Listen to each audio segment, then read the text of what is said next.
오늘부터 3주 동안 가정에 대한 주제로 하나님의 은혜를 나누고자 합니다. 사도 바울은 오늘 이 가정에 대한 주제를 나누기 전에 성령 충만함의 특징들에서 먼저 다루고 있습니다. 그 내용이 15절부터 21절이거든요. 근데 이 말씀은 굉장히 중요하기 때문에 함께 읽어보도록 하겠습니다. 15절입니다. 시작. 그런즉 너희가 어떻게 행할지를 자세히 주의하여 지혜 없는 자같이 하지 말고 오직 지혜 있는 자같이 하여 세월을 아끼라. 때가 악하니라. 그러므로 어리석은 자가 되지 말고 오직 주의 뜻이 무엇인가 이해하라. 술 취하지 말라. 이는 방탕한 것이니 오직 성령으로 충만함을 받으라.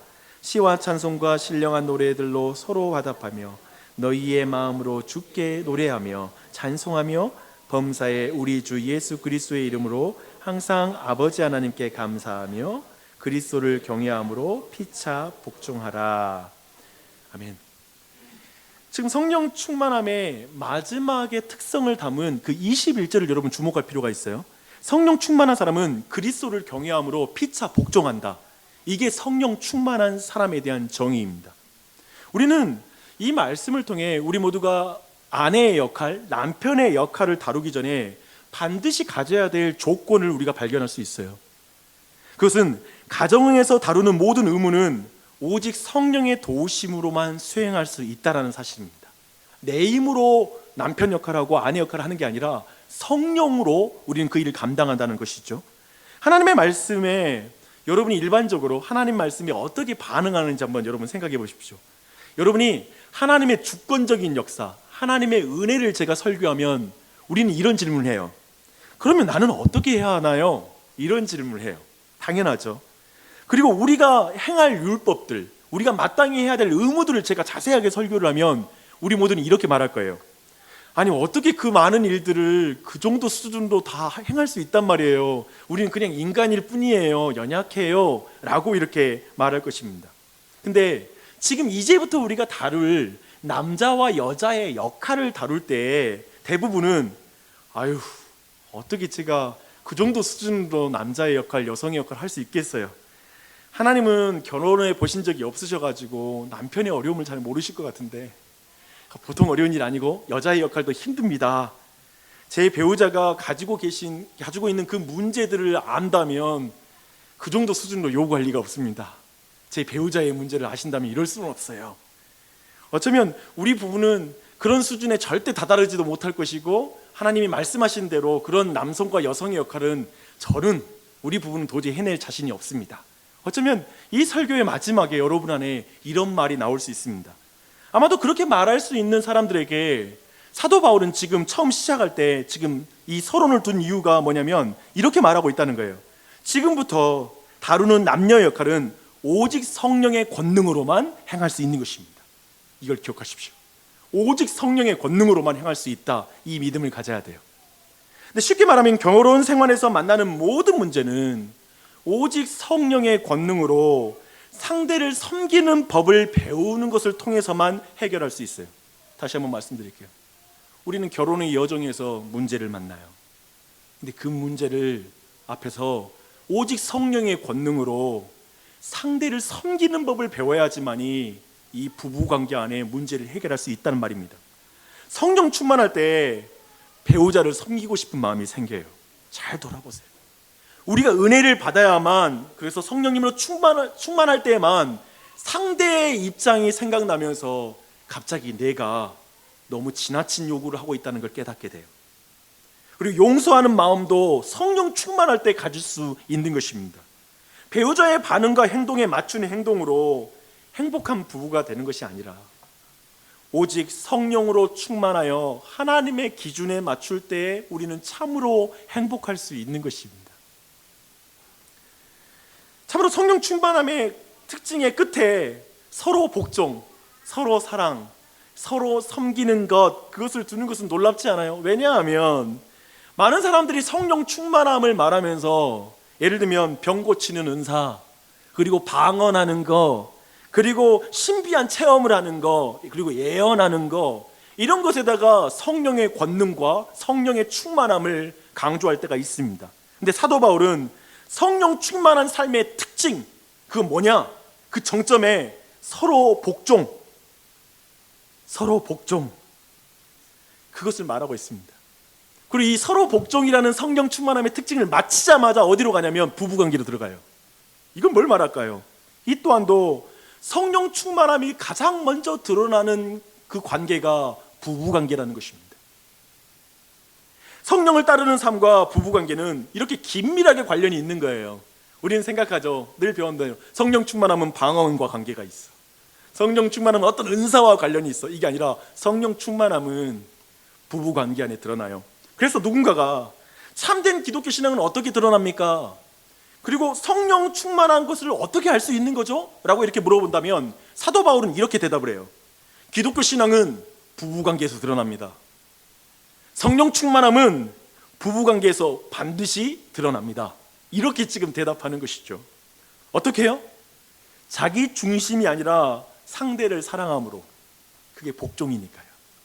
내 중심성이 아니라 상대를 기쁘게 하는 것으로 바로 성령 충만함이 드러난다고 지금 성경은 말하고 있습니다. 그래서 이제 먼저 아내들에게 먼저 말해요. 아내들에게 말합니다. 자기 남편에게 복종하기를 죽게 하듯 하라 라고 말합니다. 아마도 그렇지 않아요? 여기에 복종이라는 표현이 많은 사람들에게 불편함을 주는 것 같습니다. 요즘 특별히 페미니즘에 대한 이슈가 워낙 민감해서요. 이 부분을 말하는 것, 특히 이 본문을 대하면 아마 화를 내는 사람들도 있을 것 같아요. 여성에 대한 이해와 권리가 존중되지 않는 시대, 그 구닥다리 어휘이다. 어떻게 남편 아내 관계에 복종이란 말을 쓰냐? 인격적 관계와 대등한 관계에서는 복종이란 말을 쓸 수 없다라고 이렇게 말할 수 있을 것입니다. 하지만 이 표현 때문에 여러분의 생각이 지금 붙잡힐 필요는 없습니다. 왜냐하면 21절 이 앞으로 가봐요. 그리스도를 경외함으로 피차 복종하라 라고 먼저 말씀하고 있습니다. 피차 복종하라. 서로 자기를 부인하고 상대의 유익을 위해 살아라 라고 먼저 말하고 있습니다. 또 6장 1절에 보니까요, 부모와 자녀 관계에서도 또 복종이라는 말을 써요. 그리고 그 이후에 종과 상전이라는 사회관계, 오늘날로 말하면 윗사람과 아랫사람의 관계에서 복종이라는 단어를 또 쓰고 있어요. 그런 의미에서 볼 때 이 복종이란 건 여성들에게만 요구되는, 그리고 자기 남편에게만 요구되는 그러한 복종의 개념이 아니라 이 복종은 성령 충만한 사람으로서 모든 하나님이 세운 질서 안에서 복종하라 라는 말로 먼저 이해될 수가 있습니다.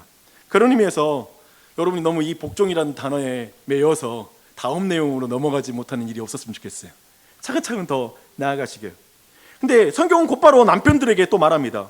남편들에게 그리스도가 교회를 사랑하셔서 위하여 자신을 주심같이 아내를 사랑하라 라고 명령하고 있습니다. 예수 그리스도께서 교회를 위하여 사랑하되 어디까지 사랑하셨죠? 우리는 십자가 위에서 자기의 목숨을 내어주시기까지 사랑했다는 사실을 잘 알고 있습니다. 그런 의미에서 볼 때 지금 남자에게 요구하는 것이 결코 여성에게 요구하는 것과 비교해서 가볍지 않아요. 굉장히 무겁고 실질적으로 오늘 말씀의 내용을 보면 남편에게 3배나 많은 것을 요구해요. 내용상, 문자적 내용상 3배나 많은 부분을 남편들에게 요구하고 있습니다. 우리는 지금 부부가 어떻게 살아야 하는가에 대한 내용으로 바로 못 들어가고 있어요. 제가 거기로 바로 못 들어가고 있거든요. 왜냐하면 오늘 본문만큼 오해하고 오용하는 본문이 없기 때문에 제가 그렇습니다. 예를 들면 남성들은 이 말씀을 아내가 꼭 들었으면 좋겠다고 생각하고 오늘 설교가 끝나면 꼭 집에 들어서 이 말을 해요. 자기 남편에게 복종하듯 죽게 하듯 하라 라고 이렇게 말하면서 딱 가는 것이죠. 그렇게 사용해. 또 여성들은 이 말 들으면 너무 화가 나서 전문용어로 빡쳐서 이 말씀을 꼭 들었으면 좋겠다고 생각하면 이렇게 말을 해요. 아내 사랑하기를 그리스도께서 교회를 사랑하듯 사랑하시고 위하여 자신을 주심같이 하라 라고 이렇게 이 말씀을 꼭 이렇게 사용했던 기억 안 나요? 우리는 이렇게 사용한 경험이 있어요. 사도 바울은 그렇게 사용하는 사람들에게 이렇게 말하고 있어요. 이 말을 듣기를 원하는 거예요. 당신이 정말 성령님을 받은 사람인지 돌아보십시오. 당신이 성령님으로 충만한 사람인지를 돌아보십시오. 여러분의 마음을 조율하십시오.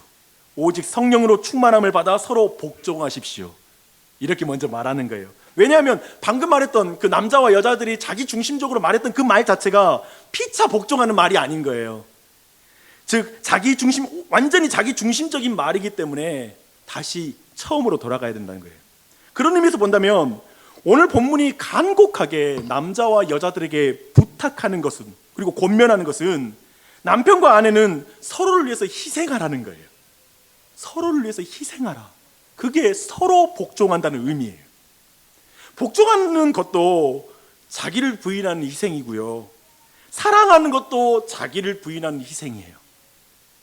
모두 다 자기를 희생하는 것으로 서로 복종하는 것입니다. 남편과 아내 모두 스스로가 아니라 상대방을 위해서 살아가는 것은 굉장히 어려운 일이에요.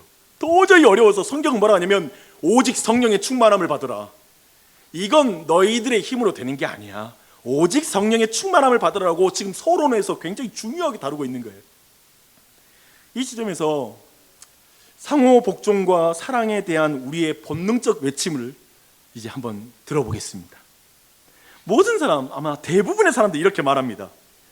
저는 남편에게 어느 정도 복종할 마음이 있습니다. 그런데 남편은 저를 1도 사랑하지 않는 것 같습니다. 제 남편은 얼마나 이기적인지 모릅니다. 근데 어떻게 저에게 남편에게 복종하라고 이렇게 요구할 수 있나요? 남편은 사랑받지 못할 사람인데, 그리고 주께 복종하듯 복종하라는 말은 너무 지나쳐 보입니다. 제 남편은 주님이 아닙니다. 주님과 너무 다릅니다. 그런데도 복종하라고요? 네, 굉장히 반응이 격하시네요. 네. 근데 이 말을 들은 남편들은 이렇게 대답합니다. 제 모습이 아내에게 만족스럽지 못하다는 걸 잘 알고 있습니다. 하지만 아내는 늘 가족을 향한 나의 사랑을 인정하지 않는 것 같아서 속상합니다. 저도 제 나름대로 노력하고 있는데요. 아내가 저를 못마땅스러워하는 건 알고 있지만 저를 남편으로서, 아버지로서의 가장으로서 그 권위를 존중해 줬으면 좋겠습니다. 저에게 그리스도가 교회를 사랑하듯 아내를 사랑하라는 그 말씀이 그런 의미에서 너무나 어렵습니다. 아내는 저를 전혀 존중하는 것 같지 않거든요. 우리는 부부관계를 포함해서 모든 관계에서 이런 외침을 듣게 됩니다. 즉, 부부관계하면 두 사람의 문제로 접근하는 거예요. 즉, 배우자의 반응에 따라 내가 반응해야 할 수밖에 없다는 거예요. 우리 둘 관계 안에서 상대가 안 하면 나도 안 하겠고, 내가 안 하면 상대도 그러겠지 뭐, 라는 식으로 둘의 관계 안에서 부부관계를 이해하는 것입니다. 그래서 상대방이 예수님과 같지 않은데 왜 죽게 하듯 복종해야 합니까? 상대방이 예수님처럼 나를 사랑하지 않는데 왜 내가 그 사람을 사랑해야 됩니까? 라고 이렇게 말하는 게 우리 안에 있는 다툼입니다. 철저히 두 사람의 관계 안에서 부부관계를 이해하는 것이죠. 그래서 철저히 두 사람 안의 관계 안에서만 계산하다가 계속 나만 주는 관계는 불행한 관계이기 때문에 참고 참다가 때론 갈라서기도 합니다. 심지어는 어디까지 참냐면 남편이 은퇴할 때까지. 그래서 그걸 우리가 예전에 저는 일본 사회에 있었던 그 황혼 이혼이라는 부분들을 그게 참 이해가 안 됐었는데, 예를 들면 참고 참다가 그 지점에서 갈라서자라고 말하기도 합니다. 그런데 이 과정은 엄청난 고통의 과정입니다. 아시죠? 너무나 큰 고통입니다. 그런 감정으로 성경에 남편에게 복종하라, 아내를 사랑하라 라는 이 명령을 보면 너무나 가혹한 요구로 들리는 게 우리의 부부 생활에서 실제로 우리가 느끼는 느낌입니다. 왜냐하면 너무 힘들거든요, 자기는. 근데 주께 복종하듯 복종해, 주님이 교회를 사랑하듯 사랑해 라는 말을 들으면 그냥 하지도 못할 마음도 없을 뿐만 아니라 그 말이 너무나 지나치고 나에게 너무나 힘든 말로 들리는 것입니다. 그러나 성경은, 사도 바울은 굉장히 부부관계를 다른 근본 아래, 기초 아래서 다르게 접근을 해요. 그걸 주목해야 돼요. 에베소서 5장은 그리스도와 교회의 관계를 원형에 두고 부부는 이렇게 살아가야 한다고 가르치고 있습니다. 이건 굉장히 다른 접근입니다. 차근차근 설명드릴게요. 21절을 보십시오. 그리스도를 경외함으로 피차 복종하라 라고 말합니다. 지금 부부를 두 사람의 관계로 이해하고 어떻게 잘 살 것인가를 잘 가르쳐 주는 게 일반적인 부부관계에 대한 세상의 책일 거예요. 그렇죠? 그래서 어떤 경우는 처음부터 재산을 서로 합치지 마라, 서로 적절하게 거리를 둬야 부부관계가 행복해질 수 있다. 그리고 나중에 재산 분리할 때 그런 어느 정도 견제를 가져야지만이 부부관계는 건강하게 이루어진다. 두 사람 안에서 부부를 관계를 정의하는 것이죠. 그리고 상대가 이만큼 해줄 때 어떻게 해줘야 된다라는 이런 개념의 부부 개념을 설명합니다. 근데 성경은 그 두 사람의 관계에 그리스도를 가지고 오는 거예요. 이게 독특함입니다. 두 사람의 관계가 부부의 관계가 아니라, 그래서 두 사람이 맞춰가는 게 그리스도의 그 부부의 관계가 아니라 그리스도를 경외함으로 피차 복종하라, 이렇게 말하고 있는 거예요. 쉽게 다르게 말하면 그리스도 때문에 피차 복종해라 라고 말하고 있습니다. 우리는 너 때문에 내가 이렇게 할 거야 라고 말하는데, 성경의 기초는 그리스도 때문에 너희들은 이렇게 행하라 라고 말하고 있는 것입니다. 우리는 부부관계에 부모님 끼어드는 거 굉장히 싫어해요. 그렇죠? 그리고 심지어 오늘날에는 아이들이 부부관계에 끼어드는 걸 굉장히 싫어해요. 그래서 뭐라고 말하면, 오직 우리의 관계와 미래는 우리 두 사람의 자유로운 결정으로 결정돼야 된다. 부모 신경 쓰지 마. 심지어 내 자식들의 미래, 아니 그거보다 내 자신의 행복이 중요해. 당신과 나 관계 안에서 문제 안 되니까 여기서 우리 끝내. 심지어는 그렇게 두 사람의 관계 안에 아무도 끼어드는 걸 원치 않죠. 그런데 지금 사도 바울은 예수 그리스도를 부부관계 안에 끌어들고 옵니다. 가지고 옵니다. 왜 사도 바울은 예수님을 기초로 결혼관계를 설명하는가라는 그 질문을 우리는 할 수 있습니다. 그게 31절 32절의 내용에 다루고 있어요. 성경은 이렇게 말합니다. 그러므로 사람이 부모를 떠나 그의 아내와 합하여 그 둘이 한 육체가 될지니 이 비밀이 크도다. 나는 그리스도와 교회에 대하여 말하노라. 여기에서 사람이 부모를 떠나 그 아내와 합하여 그 둘이 한 육체가 될지라라는 이 말씀은 창세기 2장 24절을 인용하는 거예요. 즉 창조할 때, 인간을 지을 때, 그리고 혼인과 부부관계를 말하는 거예요. 에베소서는 그 말씀이 그리스도와 교회의 관계를 말하는 것, 그걸 말하는 관계다라고 지금 설명하고 있는 거예요. 둘을 지금 연결시키고 있어요. 부부관계는 그리스도와 교회의 관계야 라고 지금 말하고 있어요. 지금 여기까지는 여러분이 지금 무슨 말이지? 한데 이 개념을 먼저 정리하고 차근차근 따라와 보세요. 사도 바울은 부부관계의 참된 의미를 뭐라고 생각하냐면, 그리스도와 교회의 관계를 드러내는 게 부부관계의 목적이라고 보는 거예요. 우리가 왜 부부관계를 하냐? 그리스도와 교회의 관계를 드러내기 위해. 부부관계는 그리스도와 교회의 관계를 드러내는 목적을 가지고 있다는 말입니다. 쉽게 말해서 결혼은 이제 완성될 그리스도와 교회의 관계를 보여주는 이 땅의 모델하우스라는 거예요. 매우 한시적인 모델하우스라는 거예요. 이런 개념은 아마도 오늘날에 봐봐요. 우리는 부부관계와 가정이 어떤 위치에 있습니까? 아마도 부부관계와 가정은 우리가 생각할 때, 행복을 생각할 때 가장 중요한 가치일 거예요. 부부관계 틀어지면 모든 게 불행하죠. 그리고 가정이 망가지면 모든 게 불행할 거예요. 그래서 이렇게 굉장히 이 가치가 최고의 가치인 사람에게 부부관계는 그리스도와 교회를 가리키는 수단이야, 그런 목적을 가지고 있어라는 이 말이 되게 부딪힐 것입니다. 로맨스가 신이 된 오늘날, 그리고 가정이 절대 가치인 사람에게는 지적으로 감정적으로 이 말이 무슨 말인지는 알지만 이해가 안 되는 거예요. 그리고 받아들여지지 않는 거예요. 내 결혼관계가 제일 우선 아닌가? 정리를 위해서 우리 구주 예수님의 말씀 한 가지를 인용하겠습니다. 마태복음 22장에 보면 부활 논쟁이라는 장면이 나옵니다. 부활이 없다고 생각하는 사두개인들이 부활을 매우 우스꽝스러운 교리다라는 것을 지적하기 위해서 예수님 앞에 와서 매우 정교하게 만들어진 예화 하나를 들려줘요. 그 내용은 이거예요. 선생님, 모세는 사람이 만일 자식이 없어 죽으면 그 동생이 형수에게 장가들어 형의 대를 잇게 했습니다. 여기 우리 중에 칠형제가 있다고 칩시다. 근데 첫째가 이제 결혼을 했습니다. 근데 첫째가 아이 후사가 없이 죽었습니다. 그래서 그 형수가 둘째 아들에게 들어갔는데 그도 죽고 죽어 이제 일곱째 아들 다 죽고 나서 이제 그 여인마저 죽었습니다. 그러면 부활할 때 그 여인은 누구의 아내가 되는 것입니까? 라고 예수님 한번 이 부활이 있다고 주장하는 자들을 한번 눌러주겠다고 이렇게 말을 합니다. 이때 예수님이 이렇게 기가 막히게 말해요. 부활 때에는 결혼 관계가 없다. 예수님의 대답에 사두개인들 얼굴이 막 당혹스러웠을 그 얼굴이 상상이 되십니까? 네, 방금 말했던 부활 이후에 결혼이 없습니다. 부부관계가 없습니다. 이 말에 여러분의 얼굴은 어떠합니까? 다양한 반응이 있을 거예요. 근데 이슬람을 보니까요, 결혼하지, 여기 지금 우리 중등부 아이들도 있고 또 결혼하지 않은 사람이 이 가운데 몇몇 있어요. 이분들은 재림하면 그 전에 결혼이라도 해야 되겠다는 생각 많이 하신 거 알고 있는데, 제가 아쉽게도 아무튼 주님 오시면은 결혼 관계가 없다 그러니까 절망감이 들 텐데, 이슬람 쪽으로 건너가시면 거기서는 결혼하지 않는 처녀 총각이 천국 가면 결혼을 시켜준대요. 야, 굉장합니다. 그리고 이제 순교를 하게 되면 많은 미인들을 이제 선물로 준다고 말합니다. 그렇게 본다면 이슬람은 기독교의 진리와는 완전히 다르죠. 개념이 다르죠. 그런 의미에서 우리 모두에게 타종교회는 결혼관계가 지속될 수 있다고 생각하는 것들도 있는데, 왜 기독교는 왜 결혼관계가 지속되지 않는다고 말하지?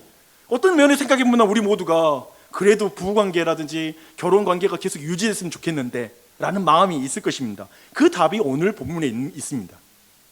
부부관계는 그리스도와 교회를 가리키는 모델하우스잖아요. 근데 마지막 날에 예수님이 재림하실 때 새하늘과 새 땅에 이제 그리스도와 교회의 관계가 완성되는 거예요. 완전히 드러나요. 즉 실체가 오는 거예요. 분양했던 아파트가 지어진 거예요. 모델하우스가 더 이상 필요가 없는 거예요. 우리 모두는 참된 결혼관계로 들어가는 거예요. 예수 그리스도와. 이해되시죠? 그렇기 때문에 더 이상 결혼관계가 지속될 필요가 없는 거예요. 마지막 날에는 그걸 말합니다.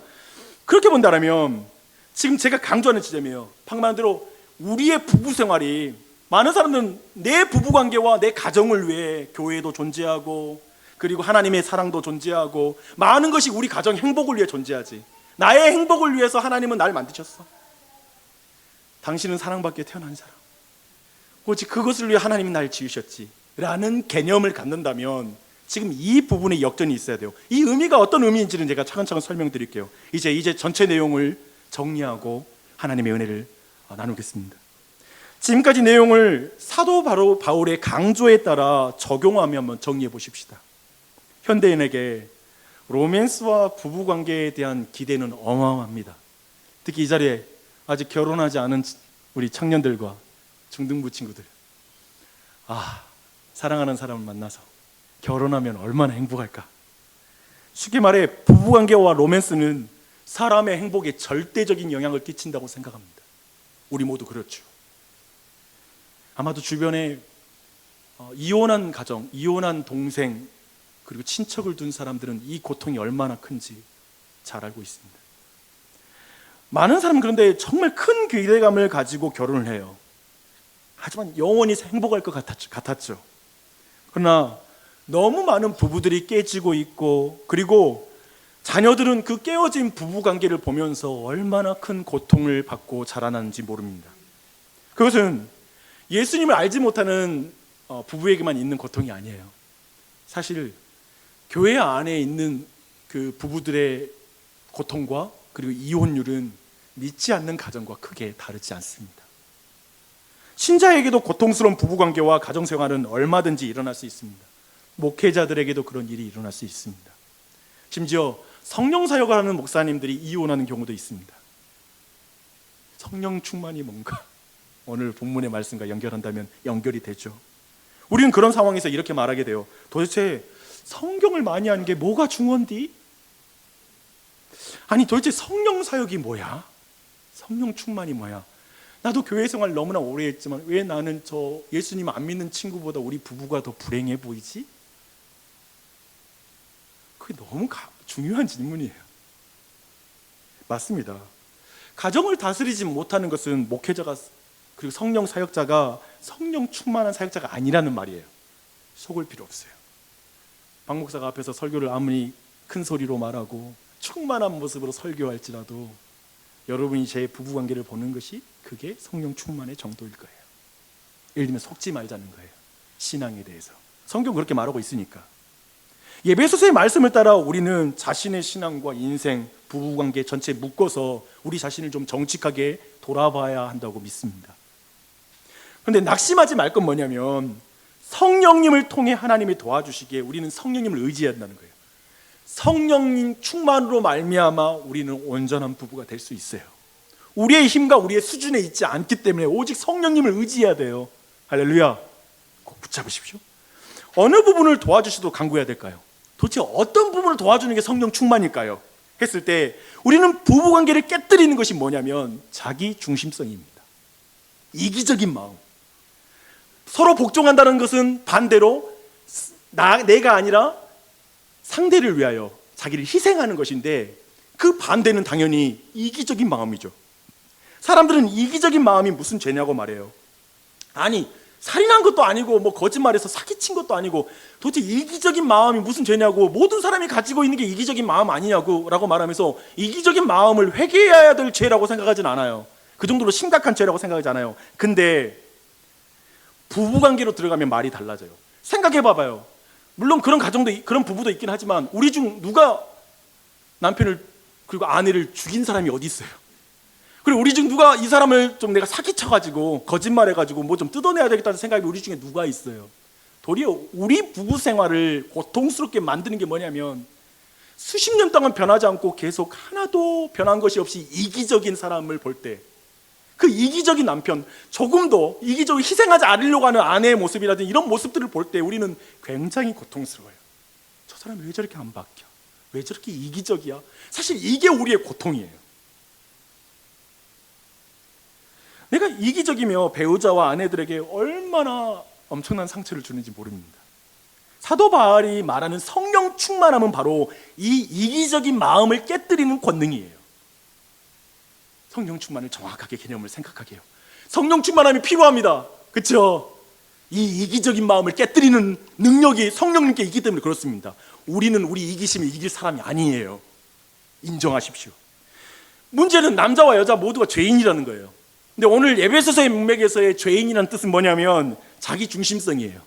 이기적인 마음, 내 중심적으로 상대를 판단하는 마음. 사람은 뼛속까지 이기적이에요. 이기적이라는 말은 모든 기준이 자신이란 말입니다. 그러다 보니 아내는 남편의 권위를 인정할 수가 없습니다. 인정하는 게 너무 힘들어요. 남편이 문제는 권위 있게 행동하는 남편이 아니야. 여간 불만이 아니에요. 권위가 있지 않아요. 왜 저렇게 가벼운지. 그래서 이런 말 들으면 남편도 속상하고 피차간에 속상해요. 그리고 이기적으로 행동하는 남편의 모습 보면서 우리는 많이 실망합니다. 가족을 위해서 희생 좀 했으면 좋겠는데 너무 이기적인 사람이라고 느껴져요. 심지어는 너무 잘하는 남편한테도 이기적이라고 느껴요. 왜 그러냐면 기준이 나에게 있기 때문에 그래요. 좋을 땐 좋은데 내가 좀 더 열심히 하는데 남편이 못하는 것 같으면 잘하고 있는데도 상대적으로 왜 이렇게 이기적이야 라는 말이 나와요. 이해되세요? 남편은 늘 이기적일 수밖에 없다는 거예요. 그래서 남편이 가정의 머리라는 성경의 말씀을 삶에서 인정하는 건 굉장히 어려워요. 저 사람이 왜 내 머리야? 남편을 무시하는 행동과 말이 툭툭 나와요. 그렇게 하고 싶지 않은데 자신이 그렇게 행동하고 때로는 그것 때문에 스스로도 너무나 미안한 마음이 들 때도 있어요. 근데 남편도 좀 비슷해요. 자신이 조금 이기적이라는 걸 대부분의 남편은 인정해요. 물리적으로 아이들 돌보는 시간이 있어서 현저하게 떨어지거든요. 늘 미안한 마음이 있어요. 근데 아내의 행동이 너무 과한 것 같아요. 그래서 자신을 비난할 때는 좀 속상해요. 아이들 앞에 무시당한다는 느낌 받을 때는 너무 속상해요. 사실 그러면 생각하기를 이렇게 생각하는 거예요. 사실 당신도 이기적인 사람 맞잖아. 왜 나한테만 이기적이다고 그래? 라는 말이 내 안에 좀 악하고 딱딱한 마음이 들 때는 그런 마음이 쑥 나와요. 그래서 서로의 행동을 따지다 보면 싸움이 커져요. 그래서 우리가 부부싸움을 통해서 확인하는 한 가지가 뭔지 아세요? 서로에게 할 말이 참 많다라는 거예요. 정말 그 말이 맞는지는 모르겠지만 할 말은 많아요. 내 말이 정당한지는 모르겠는데 객관성이 없으니까 다 주관적이다 보니까 내 기준으로 말하기 때문에 그게 정당한지는 나도 모르겠어. 그렇지만 할 말은 많아요. 그렇게 두 사람이 자기중심적으로 자기의 말을 내뱉으면 관계가 좋아질 기회를 잡기가 힘들어요. 그렇잖아요. 결국 두 사람 사이에 대화로 해결되지 못할 지경까지 부부관계들이 가요. 이제 더 이상 서로의 말을 안 믿어버리는 단계, 듣기 싫어하는 단계로 가요. 이제 그렇게 되면 어떤 사람들은, 지혜로운 사람들은 외부의 도움을 요청하게 돼요. 그래서 신뢰할 수 있는 친구 가정을 만나거나, 그리고 좀 믿을만하고 조언을 해줄 수 있는 가정을 만나서 조언을 받게 돼요. 근데 어리석은 사람들은 됐다고 어떻게든 자기 마음대로 어떻게 해결을 해보려고 해요. 그럴수록 상황은 더 악화돼요. 그런 외부의 도움이 없으면 결국 갈라서는 경우를 우리는 주변에서 보게 돼요. 아니, 좀 정신과 상담을 받아보거나 주변에 좋은 사람 상담, 부부 상담 쪽 받아보기를 원하는데 갈라지는 경우는 대부분 절대 그 상담을 받지 않겠다는 거예요. 그럴 마음이 없다는 경우예요. 생각해보면 정말 행복한 가정을 품으면서 결혼했거든요. 그런 걸 꿈꾸며 결혼했는데 많은 사람들이 실제로 결혼 생활이 그렇게 행복하지 않은 거예요. 왜요? 이것이 핵심이에요. 자기 중심 때문에 그래요.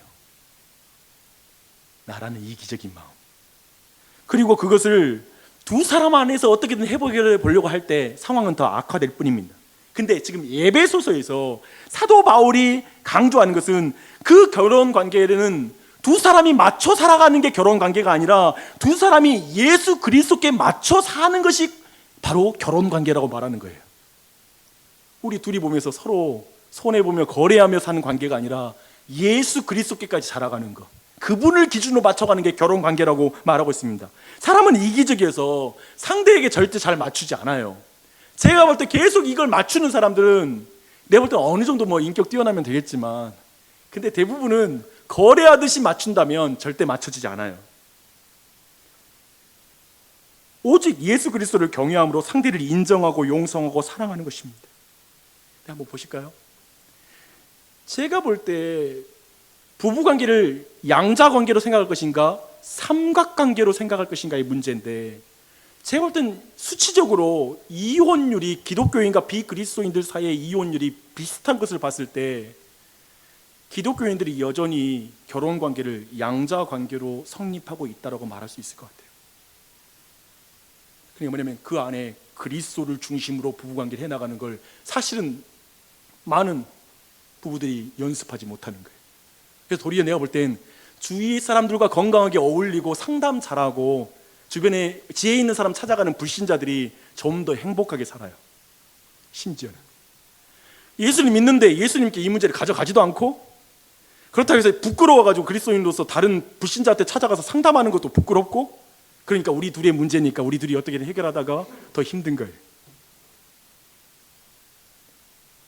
교회가 그리스도에게 복종하듯이 그리스도가 교회를 사랑하듯이 사랑한다는 의미가 뭐예요? 삼각관계예요. 삼자의 관계예요. 그리스도께 맞춰진 부부관계인 거예요. 왜 두 사람 문제를 외부로 가져가나요? 두 사람 안에서 문제를 해결하지 못하니까 그래요. 제가 볼 때 굉장히 지혜로운 거예요. 두 사람 안에 문제를 해결하지 못하면 반드시 그 문제를 주변에 지혜로운 사람을 찾아가는 게 맞아요. 세상 사람들도 지혜로워요. 이게 우리 둘이서 해결되는 문제가 아니야 라고 생각하고 객관적인 기준을 또 찾아가는 거예요. 권위 있는 자를 찾아가는 거예요. 그렇다면 그리스도인들은 예수 그리스도께 가는 거예요. 그리스도께서 하신 말씀으로 가는 거예요. 그리고 그분이 기준이 되는 거예요. 사랑하는 여러분, 사람은 자기 이기심을 이길 사람이 아무도 없습니다. 자기 중심적으로 판단하는 그 기준을 그냥 놓을 사람이 아무도 없습니다. 그래서 사도 바울은 분명하게 말하고 있습니다. 오직 성령의 충만함을 받으라. 성령으로 충만하여 그리스도를 경외함으로 피차 복종하라. 이것이 부부에 대한 가르침입니다. 이 말은 정말 놀라운 말씀이에요. 나와 배우자는 사람이 바꿀 수 있는 존재가 아니에요. 내가 배우자를 바꿔놓겠다? 불가능해요.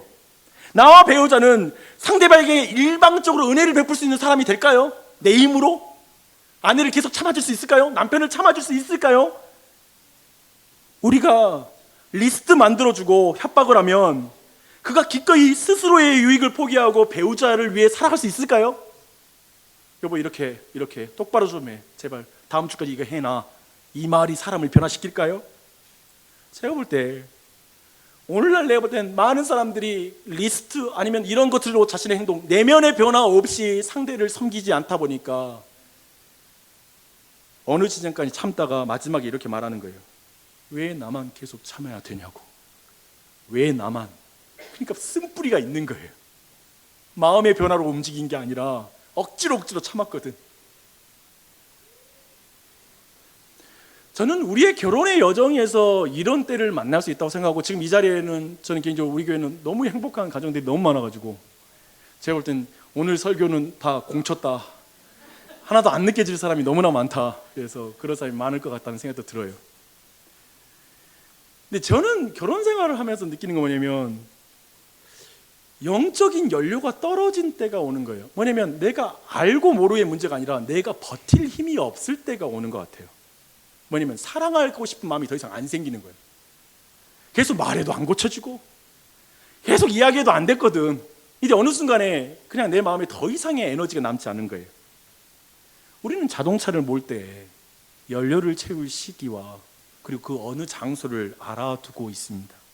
그런 의미에서 우리는 결혼의 여정을 끝까지 걸어가기 위해서 기억할 건, 성령으로 예수님을 통해 은혜의 연료를 받아야만 우리는 결혼의 여정을 계속 달려갈 수 있다는 것입니다.